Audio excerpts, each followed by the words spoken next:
This guy is one of my favorite crazy hosts. He's evangelical fundamentalist Christian. He also is apocalyptic. He believes in the end times, and he's completely psycho. So here's Rick Wiles. He's going to talk about the COVID vaccine. I always go to creepy Bible literalists for my science advice. Listen to what he has to say. I am not going to be vaccinated. I join you in that. I'm going to be one of the survivors. I'm going to survive the genocide. I am not going to allow the COVID maniacs to convince me to be vaccinated or vaccinate me against my will. I know what I'm reading. I know what I'm seeing. There is a mass death campaign underway right now, and I don't care what people they can write any article they want to write about me. They can do everything they can to deplatform me. I'm going to survive a global genocide. The only good thing that will come out of this is a lot of stupid people will be killed off. If the vaccine wipes out a lot of stupid people, well, we'll have a better world. I'm going to survive. I'm going to survive. By God's grace, by His will, I'm going to survive the genocide. Where do we begin? The only good thing that's going to come out of this is a lot of stupid people are going to be killed off and we'll have a better world. This guy fancies himself a follower of Jesus Christ, a believer in the hippie Marxist who was a hippie Marxist before hippies were a thing and Marxists were a thing. The peace-loving guy who's all about, bro, turn the other cheek, bro. You hit me on this side, I'll show you this side. And say, I'm a pacifist. All I care about is love.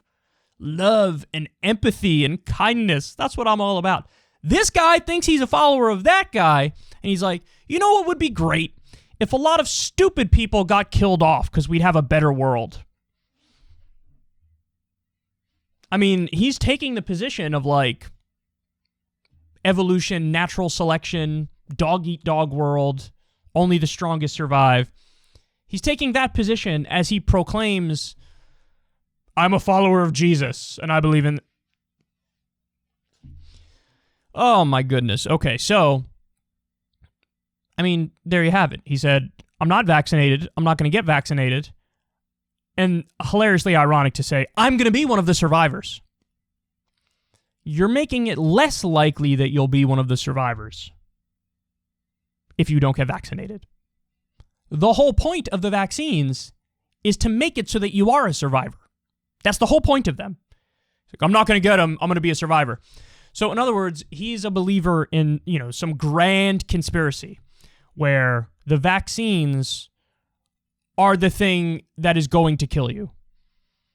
He thinks the vaccines are the genocide. You know what the real genocide is?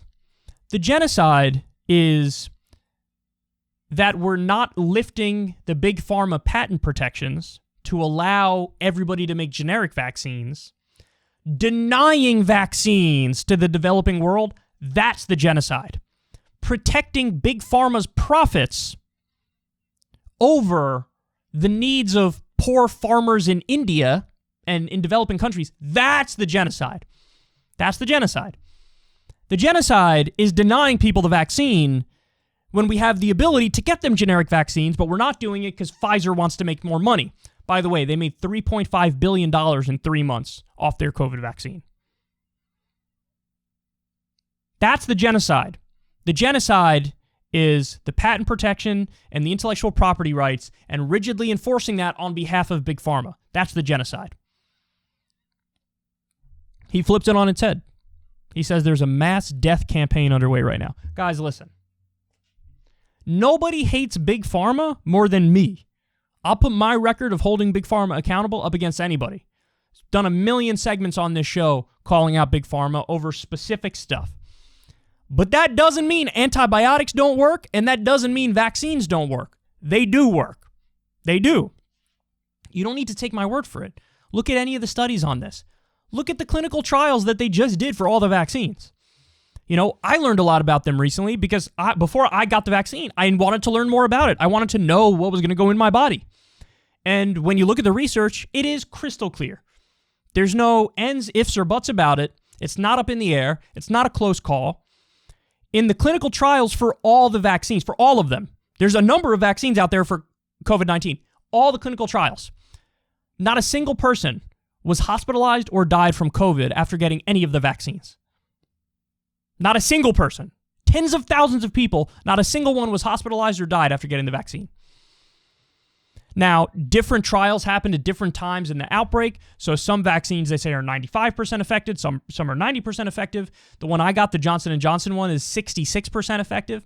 But they studied the Johnson & Johnson one at a time when COVID was peaking in Brazil. So, in other words, some people got COVID after getting the Johnson & Johnson vaccine, but the symptoms were mild. That's the whole point, is if you get the vaccine, you're either not going to get sick when you get COVID, or if you do get sick, it'll be like a cold or some shit. That's the point of the vaccines, and they work. We've had this technology for such a long time. Now, to be fair, the mRNA one is the new kind of vaccine. We haven't had that one for a long time, but they've been working on it for a long time. The one that I got, the Johnson & Johnson, which is the same as the AstraZeneca one, that vaccine technology has been around for a really long time. You basically take a dead version of the virus. In the Johnson & Johnson case, it's an adenovirus that they make to mimic COVID-19, a dead version of the virus, and they inject it in you. And then your body's immune system learns, oh, I'm going to create antibodies for this thing, so if we ever get it again, we'll take care of it immediately. And that's exactly what happens. And so after you get the vaccine, you're not going to get COVID-19, and if you do, it's going to be very mild. That's the whole point. And all the clinical trials show that. Again, it's not even close, guys. Just familiarize yourself with the evidence on this, the data on this, the studies on this. You know, and the numbers show most anti-vaxxers are on the far right, like this guy, but there are actually plenty who are on the left, unfortunately, you know. Again, you can hate Big Pharma as much as you want. I hate it as much as anybody else, but that shit works. The vaccine fucking works. So, man, and then you hear people like this and you say, all right, you want to throw yourself in league with this clown? Be my guest, but he's certainly not basing his beliefs off the evidence and the data. No way he's doing that. And even if you bring up, the blood clot scare. Guys, the chances of getting blood clots from birth control, 1 in 10,000. The chances of getting blood clots from the Johnson & Johnson COVID vaccine, 1 in 500,000. And nobody thinks about birth control. Oh my God, whoa, real risk you're taking there. So it's a very, very, very rare side effect that is treatable if you catch it. That's part of the reason why they froze it for a second, but there's a reason why they resumed it. Unfortunately, now the the ship has sailed, and it's now over 50% of the public doesn't want the Johnson & Johnson. They'd rather have the mRNA one. But listen, I'm here to tell you the facts on this stuff. And this guy's a complete fucking idiot. He really thinks that the vaccine is the long-term genocide program. Nonsense. By the way, here's another way you know that that's the case. If there was going to be some sort of purposeful genocide, the first people they would go after are the poorest people in the world. Those would be first in line. And guess what? Those people are not getting the vaccine. They're fucking last in line to get the vaccine. It's all people in rich countries who are getting the vaccine. Donald Trump got the vaccine as soon as he could. That's the story we learned. He did it quietly, but he got the vaccine as soon as he could. Joe Biden got the vaccine. There's a reason why it's the wealthy who are first in line for this shit. Because they fucking know it works. Instead, he flips the reality on its head. He thinks the genocide is the vaccine. No, the genocide is the denial of the vaccine to the developing world. So, anyway, there you have it. It turns out a guy who's super evangelical Christian, super fundamentalist, Bible literalist, turns out his reasoning skills are not that good.